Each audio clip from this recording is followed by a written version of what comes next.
Good morning, નમસ્કાર. કેમ છો બધા વિદ્યાર્થી મિત્રો? ચાલો ધોરણ 11 ના મારા મિત્રો વિદ્યાર્થીઓ, આપણે વાણિજ્ય વ્યવસ્થાની અંદર પ્રકરણ 8 ધંધાકીય મૂડીના પ્રાપ્તિ સ્થાનો જેની શરૂઆત કરી હતી એ આપણે ક્રમશઃ બે બાબતોનો અભ્યાસ કર્યો. એની અંદર કે ધંધાકીય મૂડી એટલે શું અને માલિકીના ભંડોળો અને ધંધાકીય મૂડીની જરૂરિયાત શું છે, આની આપણે ચર્ચા કરી. હવે ત્યાર પછી આપણે જોઈએ તો માલિકીના ભંડોળની અંદર આપણે ઇક્વિટી શેરની શરૂઆત કરી હતી. આપણે જોઈએ છે કે ભાઈ ધંધાકીય મૂડી એટલે કે ધંધાની અંદર મૂડીનું રક્ત સમાન સ્થાન છે કે મૂડી વગર આપણે ધંધાકીય એકમની કલ્પના કરી શકીએ નહીં. ત્યાર પછી આપણે જોયું તો માલિકીના ભંડોળો. માલિકીના ભંડોળની અંદર ત્રણ વસ્તુ જોઈ હતી: ઇક્વિટી શેર, પ્રેફરન્સ શેર અને રાખી મૂકેલી કમાણી. એમાંથી આપણે ઇક્વિટી શેર એટલે શું અને એનો અર્થ અને એની લાક્ષણિકતાઓ જોઈ. ઇક્વિટી શેર એટલે માલિકીની મૂડી, એવી મૂડી કે જે ધંધાના વિસર્જન સમયે સૌથી છેલ્લે પરત કરવામાં આવે છે. એટલે કે કંપની જ્યાં સુધી હયાત છે ત્યાં સુધી આવી મૂડી પરત કરવાની હોતી નથી. અને ત્યાર પછી આપણે ઇક્વિટી શેરના પ્રકાર જોવાના છે. આપણે ઇક્વિટી શેર અર્થ, એની લાક્ષણિકતાઓ જોઈ. ત્યાર પછીનો મુદ્દો છે ઇક્વિટી શેરના પ્રકાર.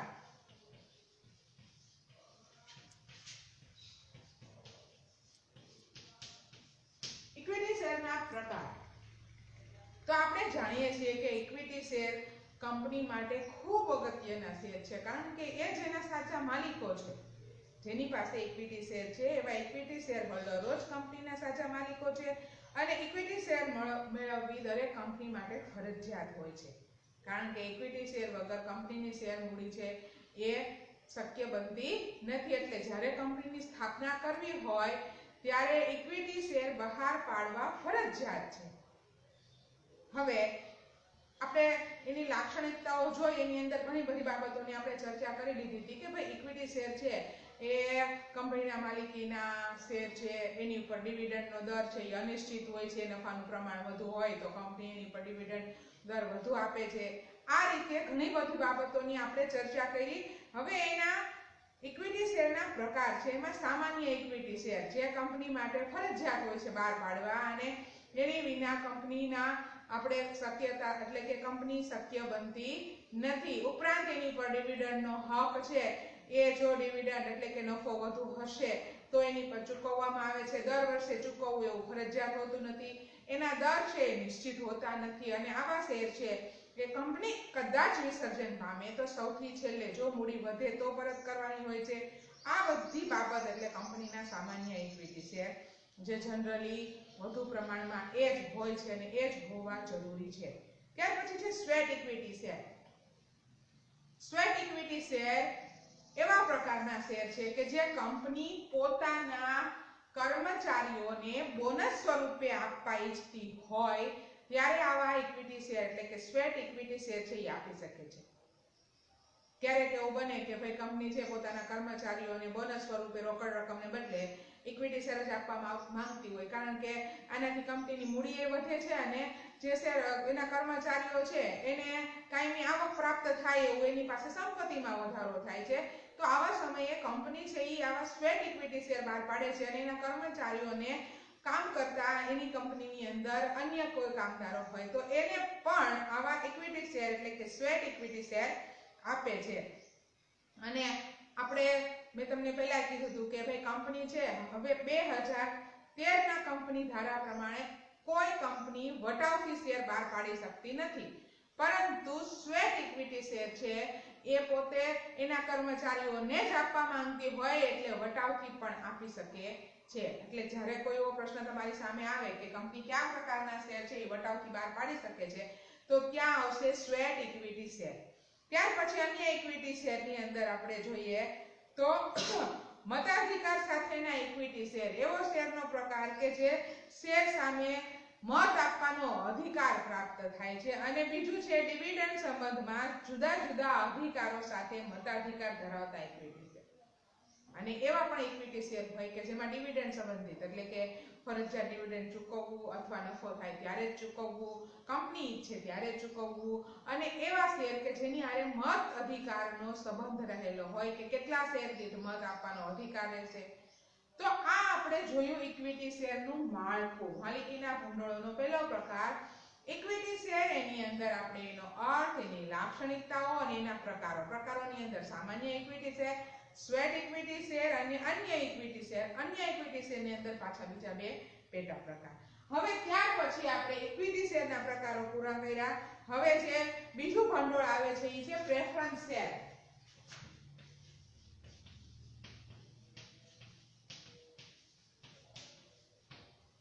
પ્રેફરન્સ શેર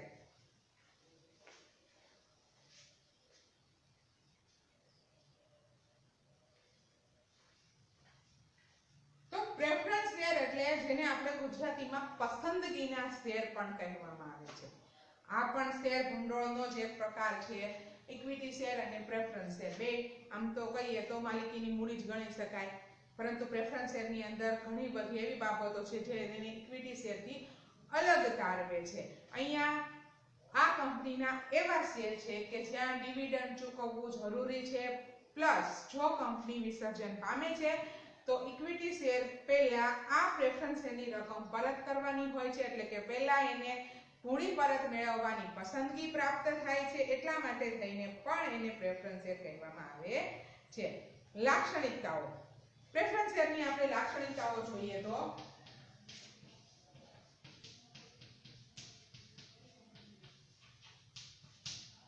લાક્ષણિકતાઓની અંદર પહેલી લાક્ષણિકતા જોઈએ તો ડિવિડન્ડ. પ્રેફરન્સ શેર હોલ્ડરોને નિશ્ચિત દરે ડિવિડન્ડ મળે છે. કેવો દર હોય છે એનો?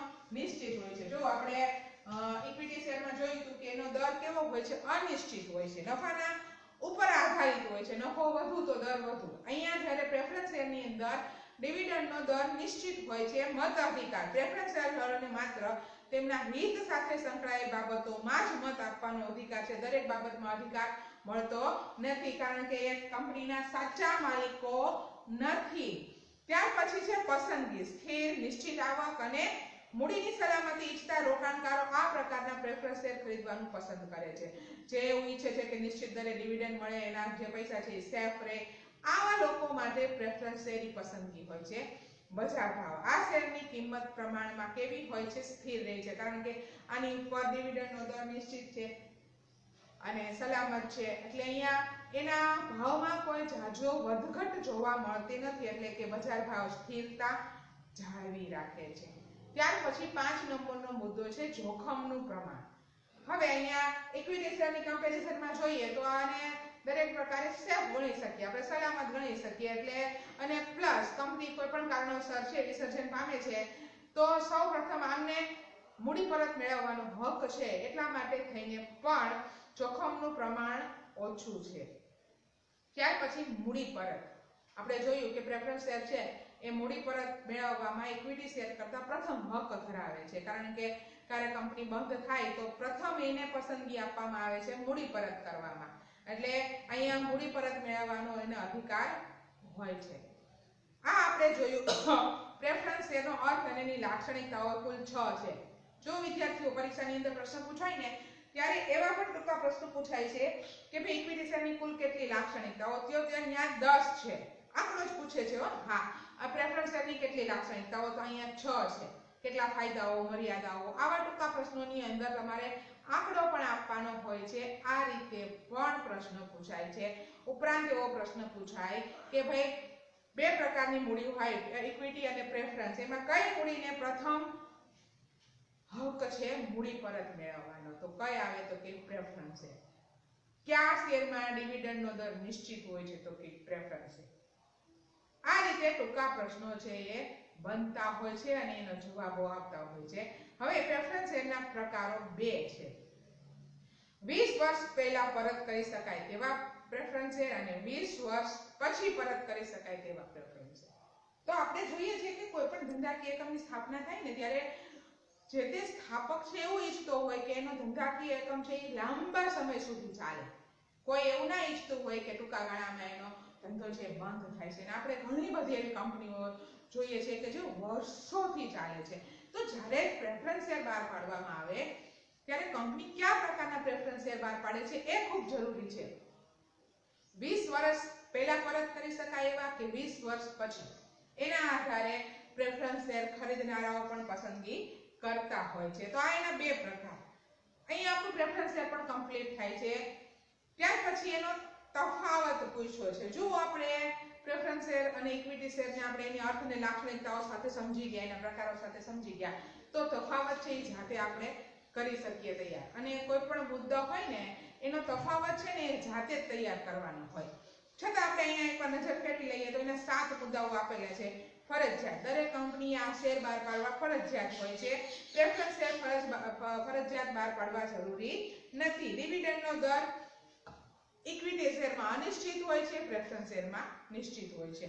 અધિકાર, અહીંયા એને ઇક્વિટી શેર હોલ્ડરો છે એને દરેક પ્રકારની સભામાં હાજર રહેવાનો, મત આપવાનો અધિકાર પ્રાપ્ત થાય છે. જ્યારે પ્રેફરન્સ શેરની અંદર ફક્ત તેમના હિત સાથે સંકળાયેલી જો કોઈ બાબત હોય તો જ તેમાં એને મત આપવાનો અધિકાર મળે છે. જોખમ, ઇક્વિટી શેરમાં જોખમનું પ્રમાણ વધુ હોય છે, જ્યારે પ્રેફરન્સ શેરમાં જોખમનું પ્રમાણ ઓછું હોય છે. રોકાણકારો, જે રોકાણકારો જોખમ લેવા ઈચ્છતા હોય, બરાબર, એ ઇક્વિટી શેરમાં રોકાણ કરે છે. જે રોકાણકારો ઓછું જોખમ લેવા માંગતા હોય, બરાબર, એ છે એ અને નિશ્ચિત ડિવિડન્ડ મેળવવા માંગતા હોય એ પ્રેફરન્સ શેરની પસંદગી કરે છે. બજાર ભાવ, ઇક્વિટી શેરના બજાર ભાવ વધઘટ થયા કરે છે, જ્યારે પ્રેફરન્સ શેરના બજાર ભાવ પ્રમાણમાં ઓછી વધઘટ થાય છે એની અંદર, અને મૂડીમાં વધારો. આ પ્રકારના શેર ઇક્વિટી શેરના પ્રકાર હોય છે એની અંદર હકના શેર, બોનસ શેરના કારણે થતો મૂડી નફો બધામાં વૃદ્ધિ થાય છે. જોખમ છે સામે એની લાભ પણ એટલા છે. જો ઇક્વિટી શેરની અંદર જોખમ રહેલું છે પણ જ્યારે ખૂબ પ્રમાણમાં કંપની લાભ મેળવતી હોય તો દરેક લાભ છે ઇક્વિટી શેર હોલ્ડરોને પ્રાપ્ત થતા હોય છે. જ્યારે અહીંયા પ્રેફરન્સ શેર હોલ્ડરની મૂડીમાં કોઈ પણ પ્રકારની વૃદ્ધિ થતી નથી, કારણ કે એનો ડિવિડન્ડનો દર નિશ્ચિત છે, એનો ભાવ નિશ્ચિત છે, એટલા માટે થઈને એને વધારાનો કોઈ લાભ પ્રાપ્ત થતો નથી. હવે ત્યાર પછી જે મુદ્દો હતો ભંડોળની અંદર પ્રેફરન્સ શેર પછીનો એ છે રાખી મૂકેલી કમાણી.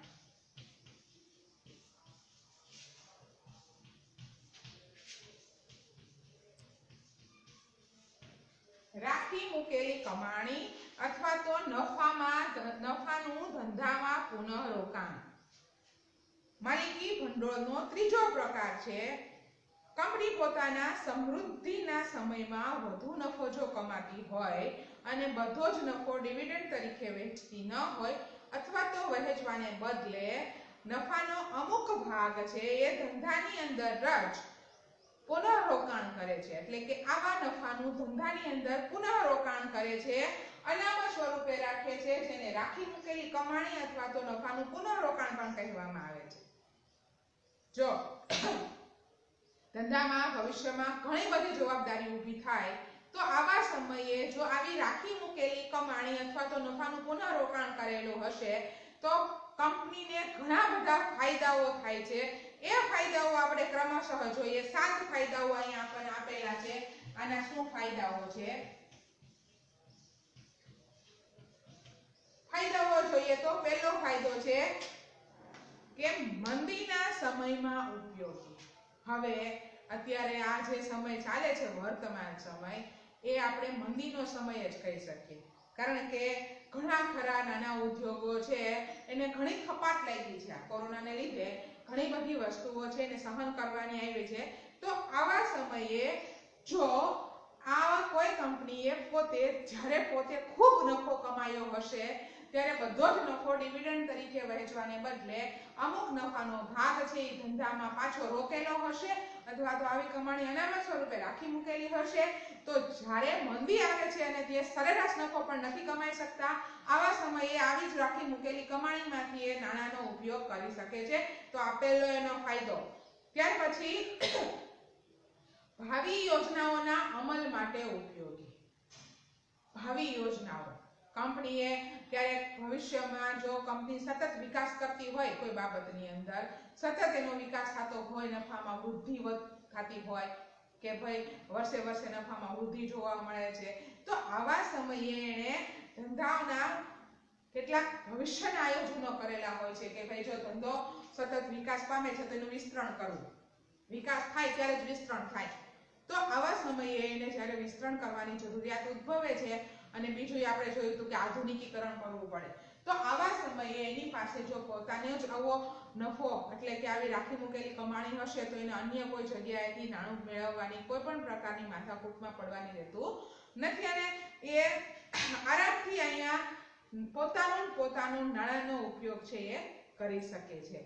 ત્યાર પછી નવી મિલકતો ખરીદવા માટે ઉપયોગી. આપણે જાણીએ છીએ કે કોઈ પણ મિલકતનું આયુષ્ય વધુમાં વધુ 10 વર્ષ કે 15 વર્ષ અને ક્યારેક તો એનું આયુષ્ય પૂરું થાય એ પહેલા પોતે ટેકનોલોજીની દ્રષ્ટિએ યંત્ર સામગ્રી છે એ નકામી પડી જતી હોય તો આવા સમયે નવી મિલકતો ખરીદવાની જરૂરિયાતો ઉદ્ભવે છે અને આવા સમયે જો પોતાની પાસે જ એકમ પાસે જ પોતાનું જ નાણું હશે તો એને અન્ય કોઈ જગ્યાએથી વધુ વ્યાજ આપીને કે મૂડી કોઈ પણ પ્રકારનો ખર્ચ કર્યા વગર એ નવી મિલકતોની ખરીદી કરી શકે છે. તો આ એનો સૌથી મોટો ફાયદો ગણાવી શકાય.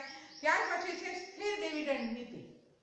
હવે જો એક વસ્તુ સમજો, રોકાણકારો જ્યારે રોકાણ કરે છે ને તો એની અપેક્ષા છે ને આવક મેળવવાની હોય છે અને એને સ્થિર રીતે આવક મળતી નહીં ને તો ક્યારેય એ પોતાનું નાણું ત્યાંથી ઉપાડીને અન્ય જગ્યાએ રોકવાનું વિચારતો નથી. આપણે કોઈ જોઈએ ને કે કોઈ કર્મચારી છે એને કોઈ એક જગ્યાએ કામ કરતો હોય ને સતત એક જગ્યાએ કામ કરવાથી એના અનુભવમાં ખૂબ વધારો થાય છે અને આ જ અનુભવનો લાભ છે આમે એકમને મળતો હોય, પરંતુ એ કર્મચારીને સમયાંતરે એની આવકમાં વધારો થતો રહે, એની આવક સ્થિર રહે, સલામતી અનુભવે તો આ કર્મચારી ક્યારેય એવું નથી વિચારતો કે હું આ એકમ છોડીને બીજા એકમની અંદર જાઉં, કારણ કે આવા સમયે બંને પક્ષે નુકસાન હોય છે. બીજા એકમમાં જાય તો કર્મચારી એના માટે નવું હોય છે અને જૂનો એકમ આવા જે અનુભવી અને નિષ્ઠાવાન કર્મચારીઓ છોડીને જાય એના એકમને તો એને પણ નુકસાન થતું હોય છે. તો અહીંયા પણ જો સ્થિર ડિવિડન્ડ નીતિ હોય તો એકમની પ્રતિષ્ઠા છે એ બજારમાં જળવાઈ રહે છે અને રોકાણકારોને આવી એકમની અંદર રસ જળવાય છે અને એનો વિશ્વાસ જળવાઈ રહે છે અને રોકાણ વધુ કરવા પ્રેરાય છે. ત્યાર પછી બોજ મુક્ત મિલકતો. હવે ધંધાકીય એકમ છે, મૂડીની જરૂરિયાત તો એને સમયાંતરે ઉદ્ભવવાની જ છે. તો જ્યારે એને કદાચ કોઈ જગ્યાએ ધિરાણ લેવાની જરૂર પડે તો આવા સમયે શું કરવું પડે છે કે એને સામે મિલકતો ગીરવે મૂકવી પડે છે અને આનાથી મિલકતો ઉપર એક બોજ વધે છે, કારણ કે તમે જો સમય રહેતા રકમ નહીં ચૂકવી શકો સમય અનુસાર, બરાબર, એના જે સમય નક્કી કર્યો છે એ સમય મર્યાદામાં તમે રકમ નથી ચૂકવી શકતા તો ક્યારેક તમારી મિલકતો વેચવાનો પણ સમય આવી જાય છે. તો જો તમારી પાસે જ આવી કોઈ કમાણી હશે તો તમારે આવું કોઈ જોખમ લેવાની જરૂરિયાત ઉદ્ભવતી નથી, મિલકત ઉપર કોઈ બોજ રહેતો નથી.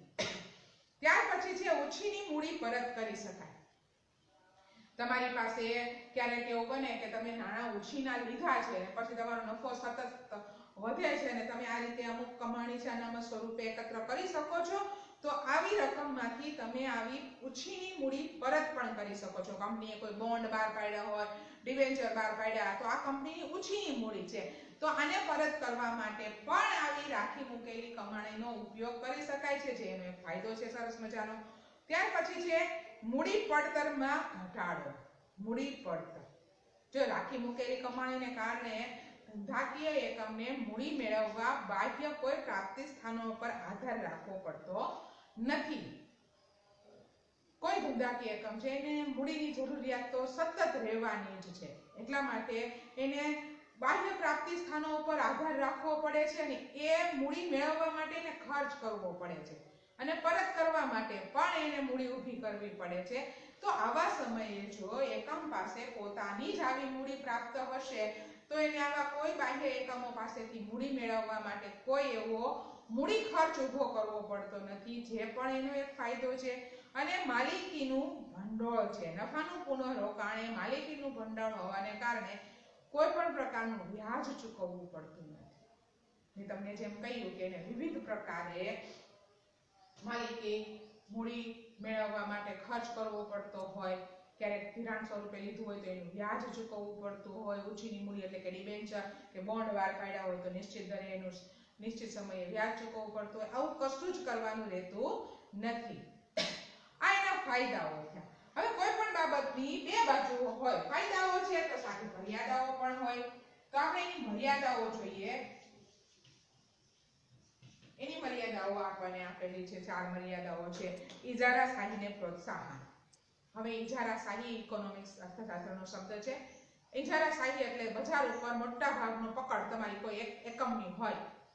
હવે તમે વધુ પડતું આવું નાણું છે એ પુનઃરોકાણમાં રોકી દો અને તમે આવી મિલકત ઊભી કરો છો ત્યારે તમારી પાસે વધુ પ્રમાણમાં શ્રમ બળ અને યંત્ર બળ આવી જાય છે, જેથી તમે વધુ વસ્તુ ઓછી કિંમતે તૈયાર કરી શકો છો અને બજારમાં તમે તમારી પોતાની કિંમતે એ વસ્તુ મૂકી શકો છો અને વધુ નફો પણ કમાઈ શકો છો. અને ઇજારાની પરિસ્થિતિ કહેવાય. તો કંપની પાસે જ્યારે એને પડતર કિંમત કોઈ ઓછી આવે છે ત્યારે એ ઓછામાં ઓછી કિંમતે બજારમાં વસ્તુ વેચવા તૈયાર થાય છે, જ્યારે અન્ય પેઢીઓ એ કિંમતે વેચી નથી શકતી ત્યારે સંપૂર્ણપણે આવી એકમ છે એ બજાર ઉપર છવાઈ જાય છે.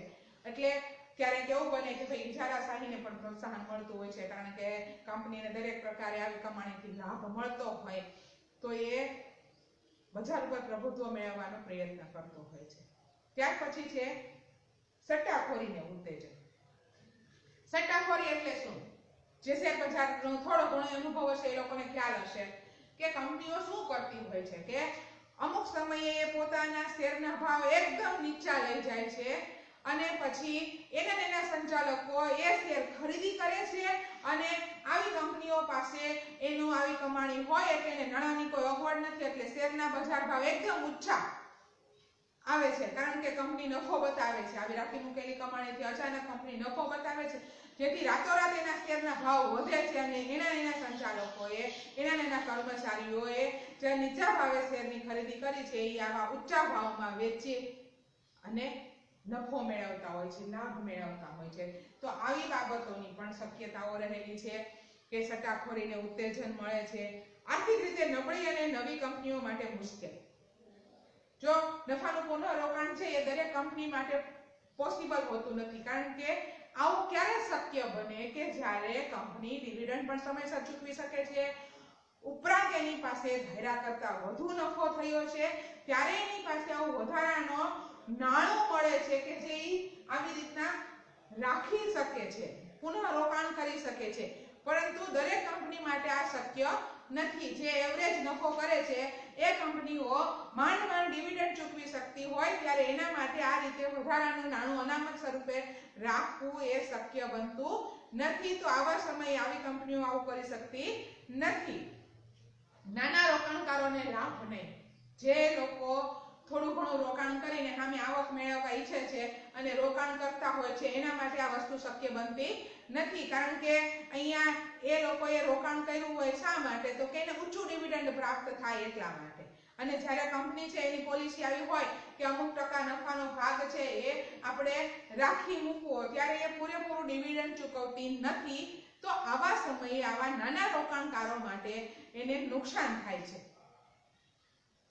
તો અહીંયા આપણે જોયું કે રાખી મૂકેલી કમાણી, નફાનું પુનઃરોકાણ, એના ફાયદાઓ છે તો સામે સામે થોડીક મર્યાદાઓ પણ છે. પણ મર્યાદાઓની સામે ફાયદાઓ ઘણા હોવાથી આપણે એકંદરે કહી શકીએ કે ભાઈ કંપની જો વધુ નફો કરતી હોય તો એને આવી રીતે થોડુંક નફાનું પુનઃરોકાણ કરવું જોઈએ, કારણ કે સરવાળે એ ફાયદો તો શેર હોલ્ડરોને જ મળવાનો છે. સંપત્તિમાં વધારો થશે તો એની આવકમાં પણ વધારો થવાનો છે. તો આપણે આજે અહીં સુધી રાખીએ છીએ. ત્યાર પછી આપણે માલિકીના ભંડોળો પછીનો મુદ્દો છે ઉછીના ભંડોળો, એ નેક્સ્ટ લઈશું. Thank you.